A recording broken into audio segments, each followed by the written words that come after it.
ወደ መርየም የመጣው መልአክ ነው ወይስ ምንድነው?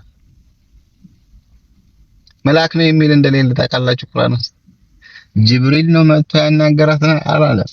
ቁርአን ውስጥ አለ። ይህ ግለሰብ ታስታውሱ ከሆነ ከዛሬ 3 ዓመት ወይም 2 ዓመት አካባቢ እዚህ አይነት በሽታ ሲጀምረውና ይህንን የጥመት መንገዱን ማሰራጨት ሲጀምር ቀጥታ ዛሬ ላይ ለመስማት የሚቀፉ ነገራቶችን በመናገር አልጀመረም። ሌሎቹ የጥመት መንገድ አራማጅ የሆኑ አካላት ምናን ለመምታት የሚጠቀሙበትን መርዘኛ አካሄድ ነበር የጀመረው። ታስታውሱ ከሆነ መጀመሪያ የዚህ አይነት በሽታ ሲጀምረው ሐዲስን በማንቋሸሽ ነበር የጀመረው። የነብዩን ሰለላሁ ዐለይሂ ወሰለም ሐዲስን በማንቋሸሽ ጀመረ። መጀመሪያም ቀጥታ ሐዲሱን አልነካም። ነብዩ ሰለላሁ ዐለይሂ ወሰለም ሐዲስ ወደኛ ያስተላልፉልንን ታላላቅ አኢማዎችን እነሱን በመተቸትና አንዳንድ ጥርጣሬዎችን በመጣል ነበር የጀመረው። ዛሬ ላይ ይህንን ግለሰብ እንደምትመለከቱት የዛኔ በውስጡ የጠጣው የጥመት መርዝ በዚህ መልኩ አድጎ ገዝፎ እስከ ማለት ድረስ ደርሷል።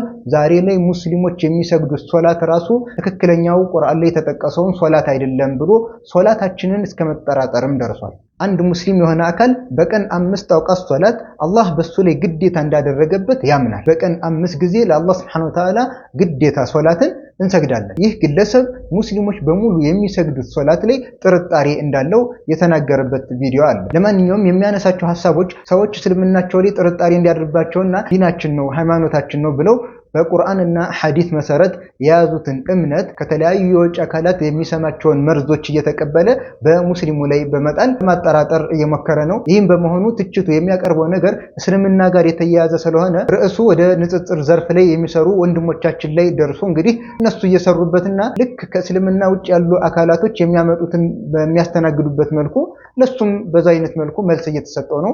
ባጭሩ የዚህ ልጅ ላይቭ ላይ ተገኝታችሁ የምትከታተሉ ወንድምና እህቶች ጊዜያችሁን አታባክኑ።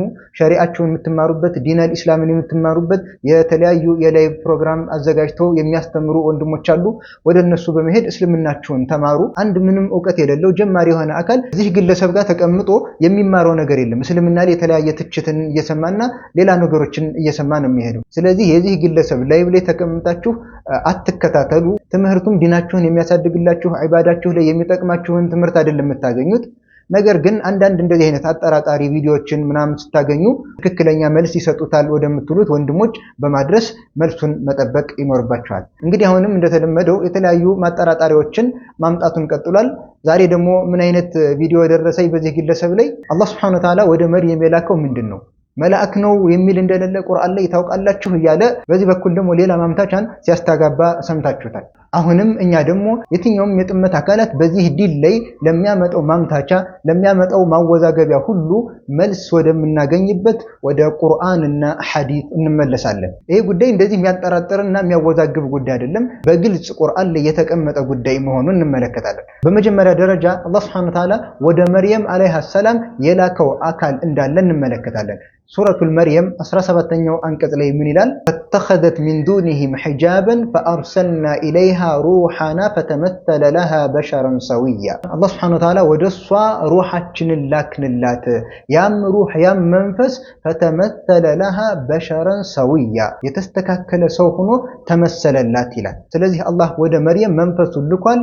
ያ መንፈስም በሰው ቅርጽ ተመስሎላታል ብለን እናምናለን። ከዛ መርየም አለይሃ ሰላም የማታውቀው ስለሆነባት ከሱ በአላህ ተጠበቀች። ቃለት ኢኒ አዑዙ ቢርረህማን ሚንከ ኢን ኩንተ ተቅያ፣ አላህ የምትፈራ ከሆንክ እኔ ካንተ በአላህ እጠበቃለሁ ምናምን አለች። ከዛ ያ የተላከው መንፈስ ግን መልእክተኛ መሆኑን ነገራት። ምን አላት? ቃለ ኢነማ አነ ረሱሉ ረቢኪ ሊአሀበ ለኪ ጉላመን ዘኪያ። ጉዳዩ እንደምታስቢው አይደለም። እኔ የጌታሽ መልእክተኛ ነኝ፣ ረሱል ነኝ፣ መልእክተኛ ነኝ። ለምን መጣሁ? ከጌታዬ በተላኩት መሰረት ሊአሀበ ለኪ ጉላመን ዘኪያ፣ ላንቺ መልካምን ልጅ ልሰጥሽ ብሎ ተናገረ። ስለዚህ አላህ መንፈስን ወደ መርየም ልኳል። ያ መንፈስ በሰው ተመስሎላታል። ከዛም ከአላህ በተላከው መልእክት መሰረት ልጅን ሰጥቷታል። ስለዚህ በተመለከትነው መሰረት አላህ Subhanahu Wa Ta'ala ወደ መርየም አለይሃ ሰላም መልእክተኛን ልኳል ማለት ነው። ከአላህ ዘንድ ቀጥታ መልእክትን ይዘው የሚመጡት ደግሞ የሰው ልጆች ሳይሆኑ መላኢካዎች ናቸው። ይህንን መላኢካ ደግሞ አላህ Subhanahu Wa Ta'ala በተፈጥሮ ማንነቱ ላይ ሳይሆን በሰው እንዲመሰል አድርጎላታል። ይሄው በግልጽ መልኩ የተቀመጠ ጉዳይ ነው። በዚህ መልኩ በግልጽ የተቀመጠ ጉዳይ ነው። ሱብሃንአላህ ይህ ግለሰብ እንደዚህ አይነቱን ግልጽ ጉዳይ ብቻ ሳይሆን የተለያዩ አጠራጣሪ ነገሮችን ሆን ብሎም ከተለያዩ የእምነት አካላት እየሰማ በሙስሊሙ ላይ እንደሚያሰራጭ ይሄ የታወቀ ጉዳይ ነው። አላህ ሱብሃነሁ ወተዓላ ይጠብቀን። ለማንኛውም የትኛውም ሰው የጥመት መንገድን መርጦ ቢጓዝ በዛ ጥመቱ ላይ የፈለገውን ያክል ቢሰራ በጥመቱ በመጥመሙ የሚጎደው ነፍሱን እንጂ ዲኑን አይደለም፣ ነፍሱን እንጂ አላህን አይደለም። አላህ ቁርአን ላይ እንደተናገረው መን ኢህተዳ ፈኢነማ የህተዲ ሊነፍሲህ ወመን ضل ፈኢነማ የዲሉ ዐለይሃ።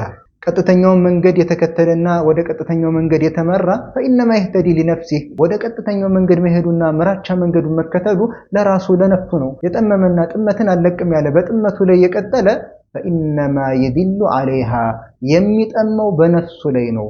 ማንንም አይጎዳም፣ ኢስላምንም አይጎዳም፣ ሙስሊምንም አይጎዳም፣ ወደ አላህም ጉዳቱ ሊጠጋ አይችልም። ስለዚህ ቆም ብለህ እየተጓዝክበት ያለውን አደገኛ የጥመት መንገድ ማስተዋል ይጠበቅብሃል። ወሰላሙ ዐለይኩም ወራህመቱላሂ ወበረካቱ።